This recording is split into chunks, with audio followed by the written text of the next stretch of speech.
Gardening and মোড়ের পক্ষ থেকে আজকে দ্বিতীয় রবিবার আমরা চলে এসেছি ইরিগেশন কলোনির মাঠে, যেখানে পার্থেনিয়াম ডেস্ট্রয়ের কাজ চলছে।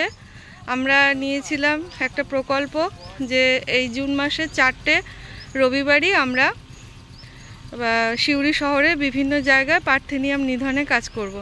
আজকে দ্বিতীয় সপ্তাহ। আপনারা দেখছেন আমাদের দাদা চন্দন কুমার সিনহা মহাশয়, উনি স্প্রে করছেন কলোনির মাঠে। আমরা পেয়ে গেছি এখানে আমাদের গ্রুপের মেম্বার শ্রী চন্দন কুমার সিনহা দাদাকে।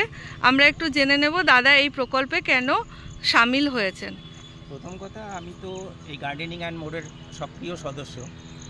এবার আমরা যখন পরিবেশ দূষণের জন্য এই যে পরিবেশ দিবস গেল কিছুদিন আগে, তো আমরা একটা পরিকল্পনা নিয়েছিলাম যে আজকে পার্থেনিয়াম যে চারি জায়গায় যে বেড়ে উঠছে, সেইটা একটা কোনো রকম প্রচেষ্টা যদি কারোর সংগঠন থেকে নেওয়া হয়, তাতে আমরা নিজেরাই উদ্যোগ নিয়েছিলাম যে পরপর 4 সপ্তাহ আমরা পার্থেনিয়াম ধ্বংস করার কাজে লাগব।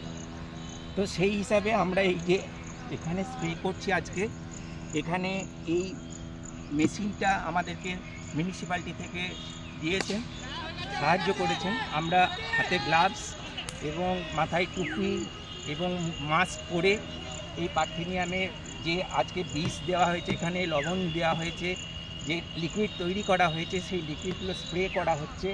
এবং এই স্প্রেতে দেখা গেছে এর আগের সপ্তাহে খুব তাড়াতাড়ি গাছগুলো মারা গেছে।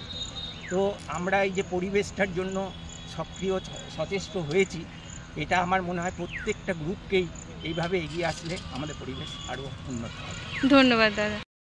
আমরা পেয়ে গেছি গার্ডেনিং অ্যান্ড মোর বীরভূম গ্রুপের সভাপতি তথা অ্যাডমিন মোহাম্মদ মিরাজ দাদাকে। তাদের কাছে একটু জেনে নেব কেন এই পার্থেনিয়াম নিধনের প্রকল্প ওনারা নিয়েছেন। পার্থেনিয়াম গাছটা আমার খুব বিষাক্ত গাছ। এই গাছটা থেকে যে ফুল ফোটে, এই ফুলের রেণু যখন ছড়িয়ে পড়ে বাতাসে, এটা নিঃশ্বাসে দিয়ে ভেতরে ঢোকে, নিঃশ্বাসে খুব কষ্ট হয়, গায়ে চর্মরোগ হয়। এবং যেখানে এই গাছ হয় সেখানকার মাটির উর্বরতা নষ্ট করে দেয়। এখানে পশু পাখি জীবজন্তু যারা খায় তাদের পক্ষে শরীরের পক্ষে ক্ষতিকারক, এবং এরা খুব সহজে বংশ বিস্তার করে। আমরা আমাদের গ্রুপের থেকে চেষ্টা করছি এগুলোকে নির্মূল করার। থ্যাংক ইউ দাদা।